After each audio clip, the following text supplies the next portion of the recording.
They started to limit my freedoms of movement in the cell. I told them, that during several coordinated attacks, about 129 people were killed in Paris.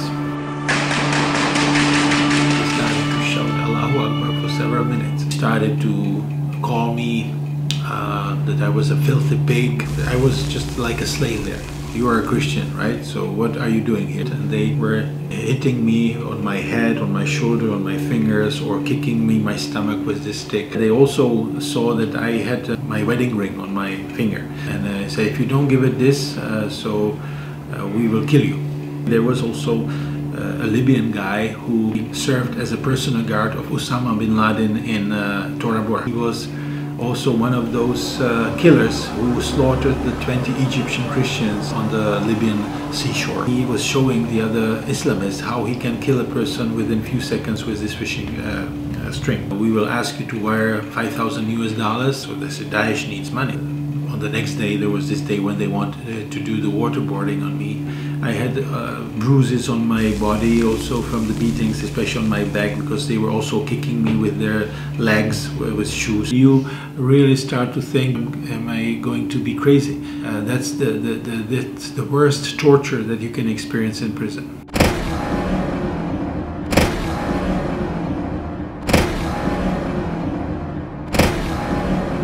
This was for me like the personal opportunity to experience that, what it means to be persecuted for being a Christian.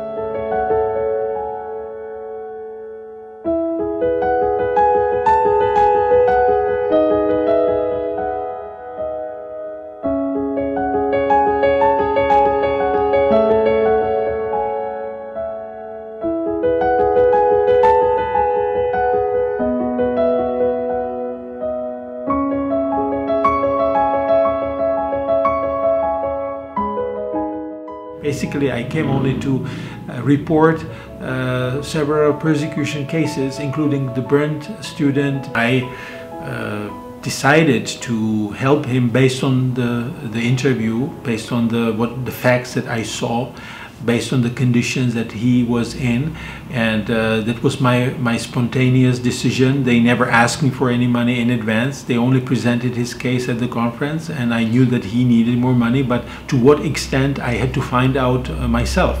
So yes, I would say this was the main reason was to see him, interview him, find out about his medical needs, and also to document the demolition of the churches in Sudan. It was the only mission, that I made. But no, I was not going to convert any Muslims to Christian faith. I was not going to preach the gospel, even though the Lord has then later on in prison used me for that. But that is His eternal and divine plan with my life.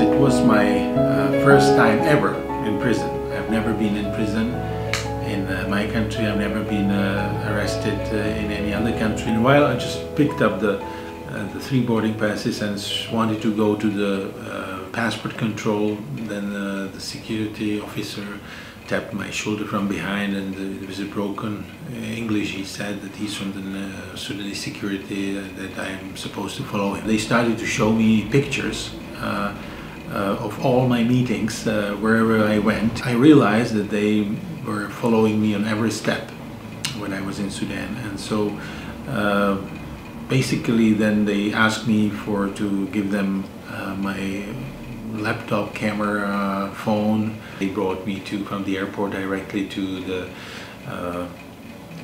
station of the security, where they interrogate me for almost 24 hours. They were able to recover the photos of the burned guy. They were able to recover the photos of some of the receipts that when I gave them money. The questions were like about this guy, what is it? So basically I remember I just said that this guy needs medical care, and my business. But the problem was that person was from Darfur, and Darfurians are very much hated by the Sudanese government. So And the other people that I met during my short, I should say 4 days stay in Khartoum were also from the areas that are considered like the rebel areas, like Nuba Mountains. While a separate conflict in the Darfur region of western Sudan has claimed thousands of lives and displaced as many as 1 million people out of a population of 7 million. They basically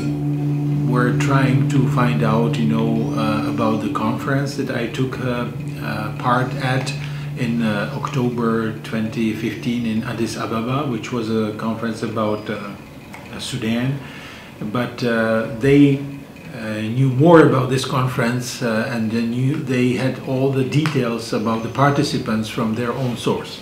So they were asking me questions, and honestly I did not know the answers for because I only met few people and I only remember their first names and not their last names. But they knew their last names, right? So they were showing, oh, this is this guy, and we know the name of his organization. So literally they knew they had all the details about the conference in Addis Ababa. So, and even later on, when I was with my fellow prisoners there, they told me that they must have known about you before you arrived to the country because they had their spies at the conference.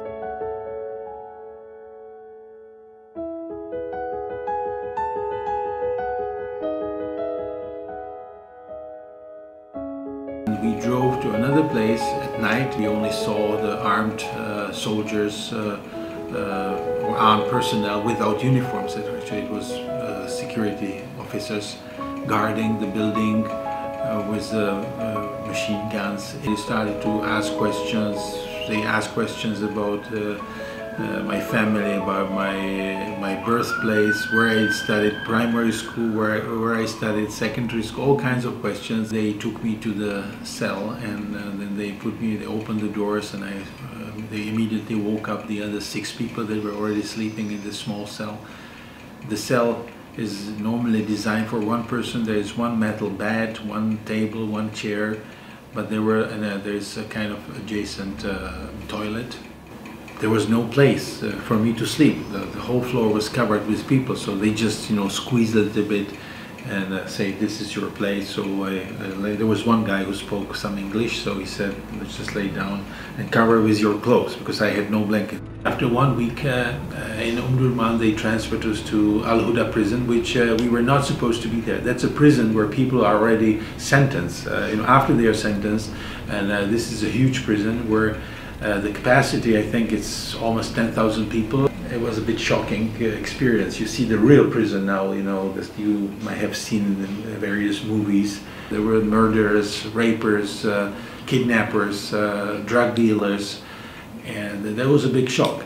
But this prison was unique because in this prison there was almost everybody from the prisoners either had a SIM card or they had even cell phones.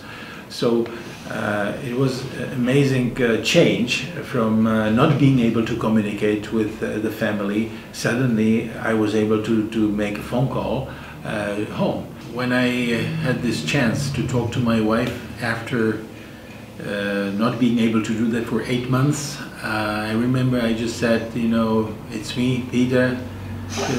I was using a Sudanese cell phone number, so she had no idea that it was me, but she immediately knew it was a number from Sudan.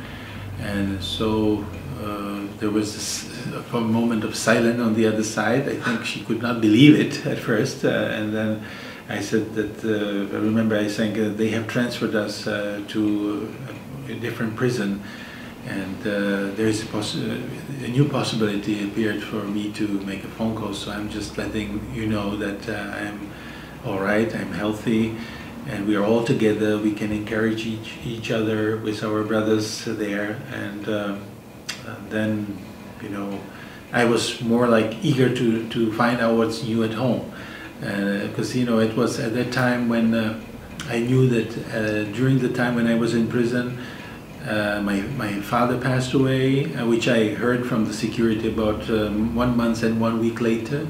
But my daughter graduated at the medical school during that time. My son graduated as a bachelor in electrical engineering, and he continues again for his master's. So a lot of things happened during that time. So basically it was more like, I know that she wanted to hear from me, but from prison, what's new? I mean, I'm healthy, I'm in prison, and we are waiting for the court hearing. So I asked my wife about the news from my country, and they also informed me about various steps that the Czech diplomacy was doing on my behalf, and it was very, very, very exciting moment at the time.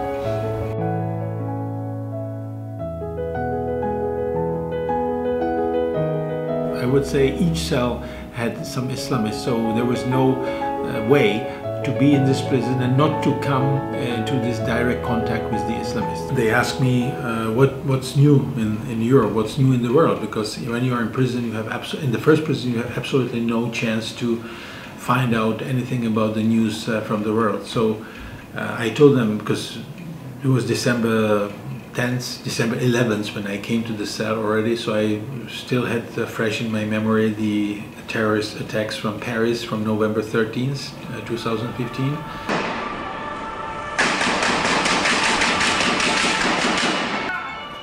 I asked him, have you heard about what happened in Paris? And women said, no, we had no idea what happened. So I told them, that during several coordinated attacks, about 129 people were killed in Paris.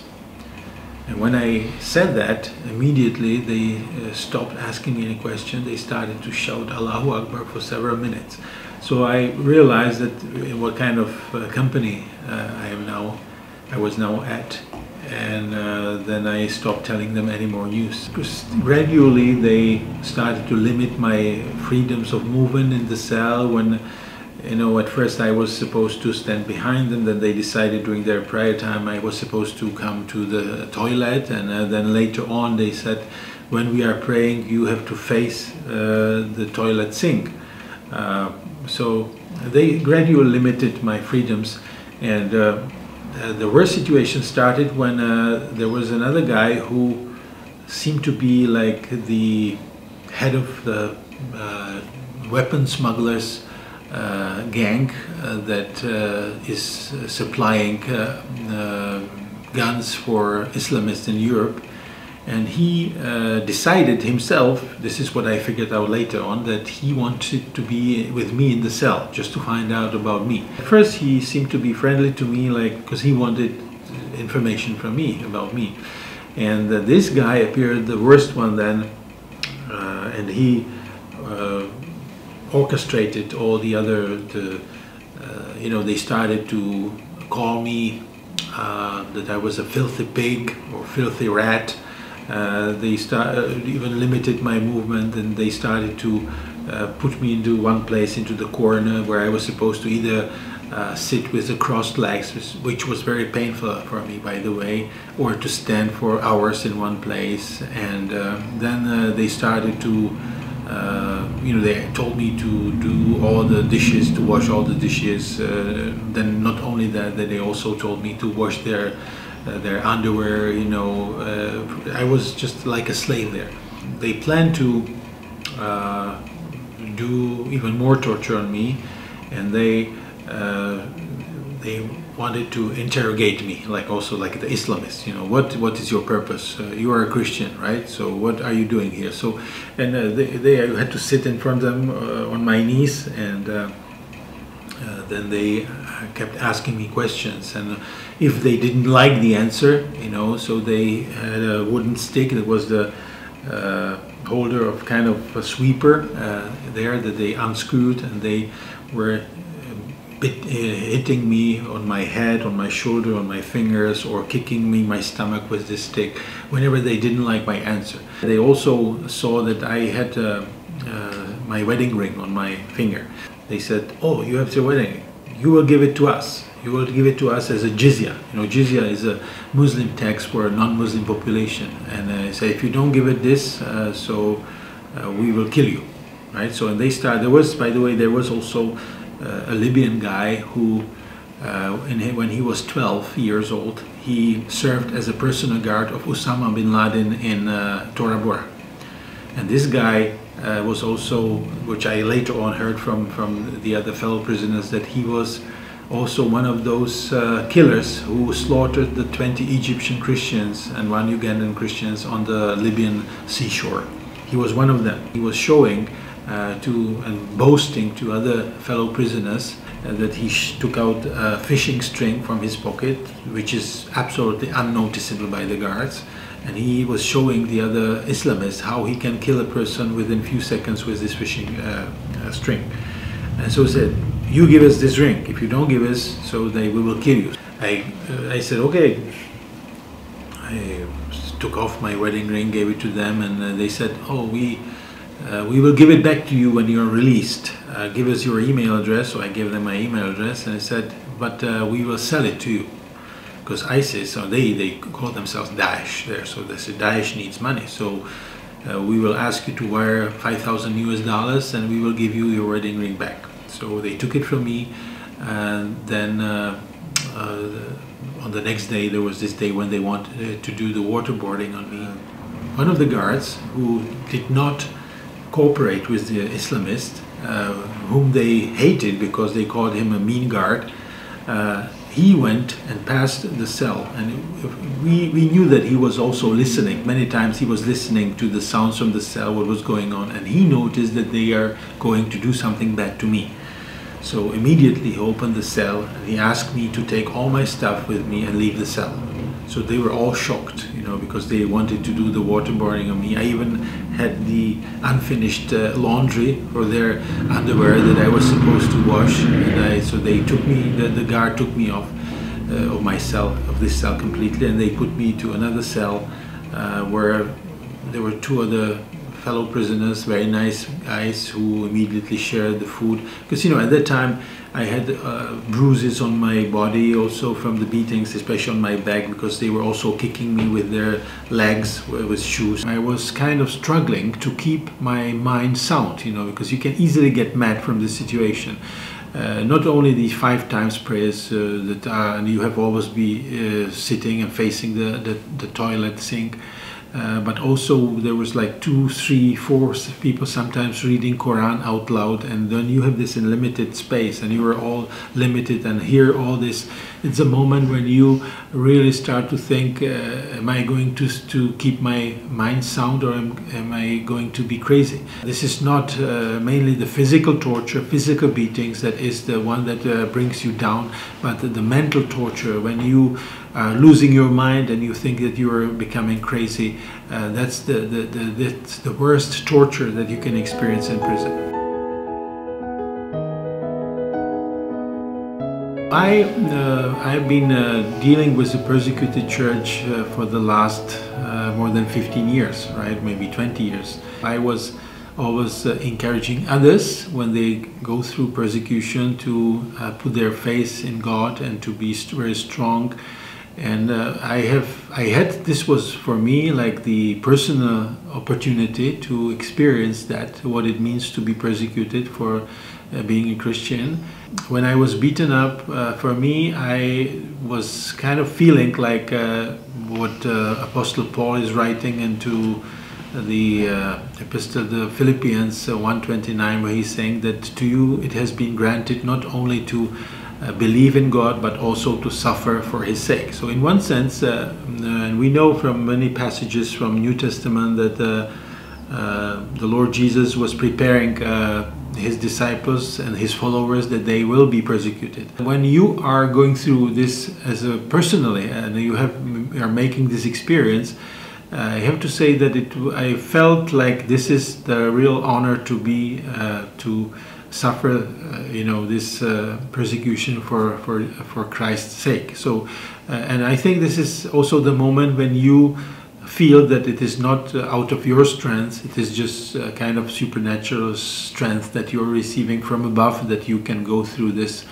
difficult time of persecution. And in fact, because I did not have a chance to retaliate. First of all, I should say, because I'm one person, there's 6 other guys stronger guys, young guys. All these guys were actually in the age of my children. They were very young, very strong, and very aggressive. So in one sense, it would be useless to try to retaliate, you know, to defend yourself.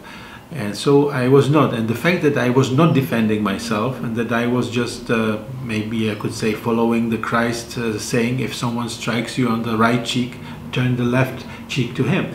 In fact, that the way that I was not resistant and I did not retaliate, it made them even more furious, and that was the way how it gradually came to the point that they wanted to do the waterboarding to me. When I was with the Islamists, I realized that this is kind of like a spiritual warfare. It's something that it is. There's something behind. It's not just the fact that I'm a foreigner, I'm not a Muslim. This is, I believe this is the hatred of the Islamists towards anyone who is a Christian, and it is a hatred that you probably cannot explain with in a human way.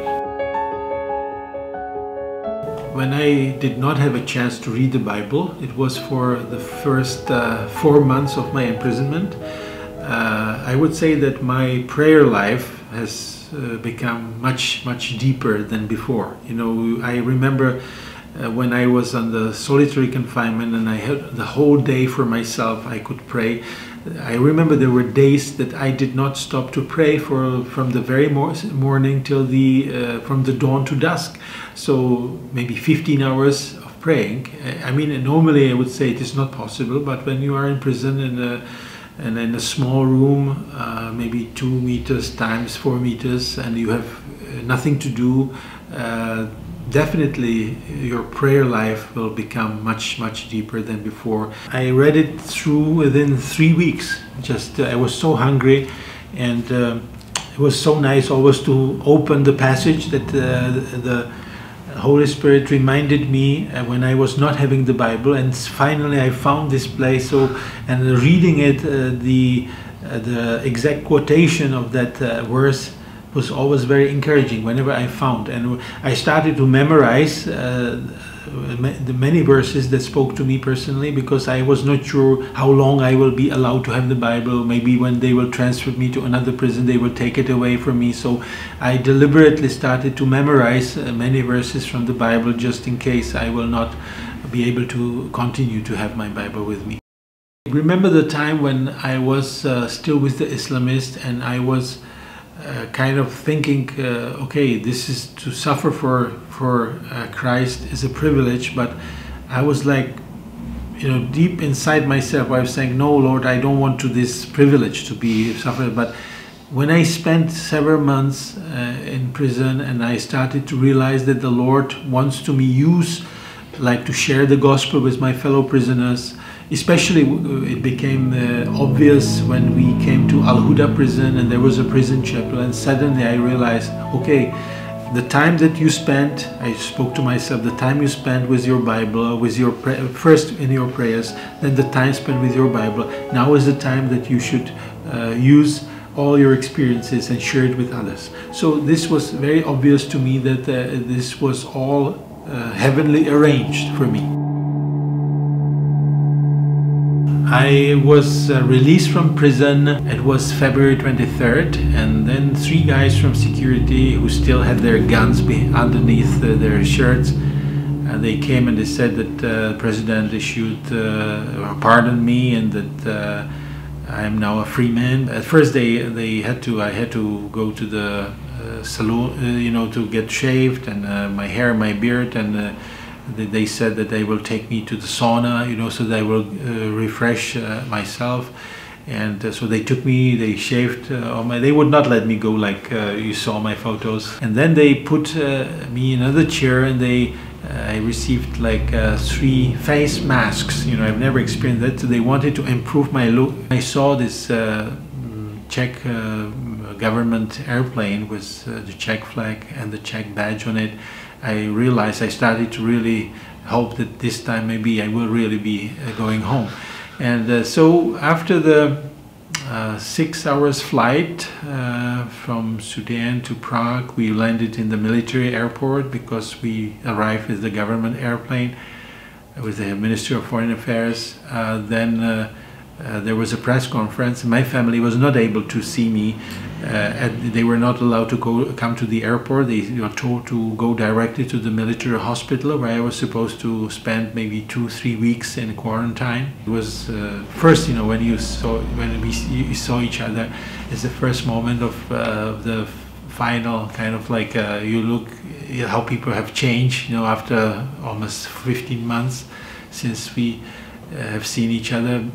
So this was an exciting moment, and really there were tears, of course, but something unforgettable. My wife, even after that, she sometimes comes to me and touches me and says, "I have to touch you, that it's real, it's not just a dream."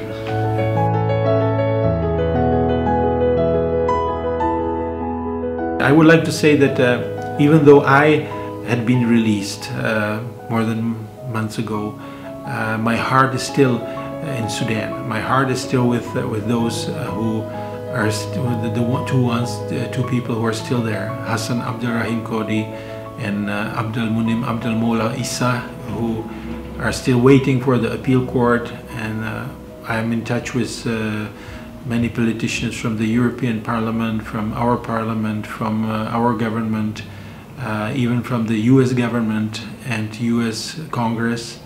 And I feel it as a privilege now to be their voice and to speak on their behalf, and whatever can lead to their release and I could do, I will do.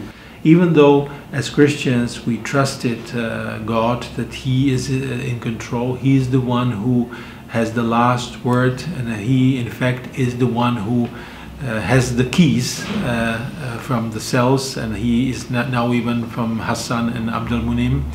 And but just the knowledge, just the information about many people across the world, from all over the world, that are and were supporting us, it is very encouraging. We were informed, I could say, only starting in Al Huda prison, where we had the possibility to have our phones there, so our family members, friends informed us what was going on. There was a time when we heard about the Citizen Go petition as well. I could not emphasize it more, and I would not believe it how encouraging it was for us to see the great number of people that were immediately adding their signature to your petition. Then we also were able to watch the video of the demonstration in front of the Sudanese embassy in Madrid, where I saw the banner with my name and President Bashir with blood, you know, on him. Amazingly encouraging thing.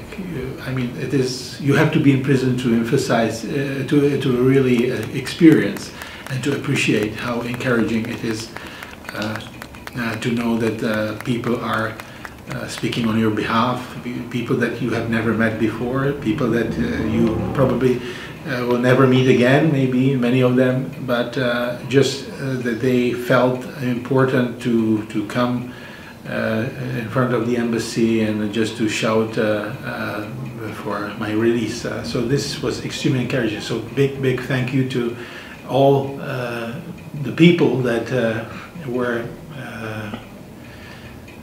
joining their signatures for the petition, and especially the big thank you to the organizers, to Citizen Go, for this petition.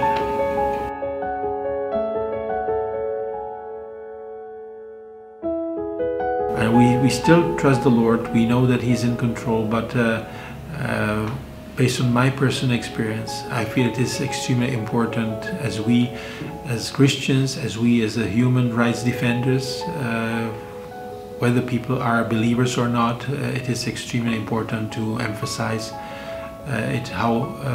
to speak on their behalf and to encourage them through our actions. My time spent in prison, even though it was not easy, it was important to raise awareness of the situation in Sudan, of the Christian population. And unfortunately, I would say it's not only Christians, you know, the whole society is suffering. I've been in prison with many very friendly Muslims who were complaining about their government and who were suffering a lot.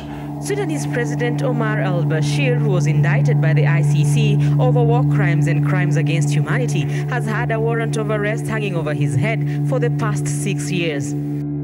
What happened to me and the fact that they sentenced me for life, my 2 colleagues are still in prison.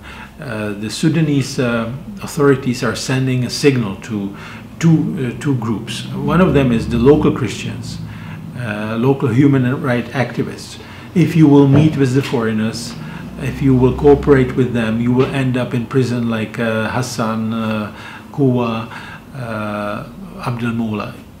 And there's another group, there's the foreigners. If you will interfere with us, if you will go and visit and meet with the Christians there, you will end up like Peter. So, I mean, I can say that the local Christians are not discouraged to continue their work, to continue their witness as Christians, because they were even more encouraged. And they're much braver than they were before. I can tell you this is exactly what we have experienced. When you look at YouTube and you visit, and to see the joyful song of the Sudanese Christians from Nuba Mountains that were singing near the court building, it shows their courage, amazing courage.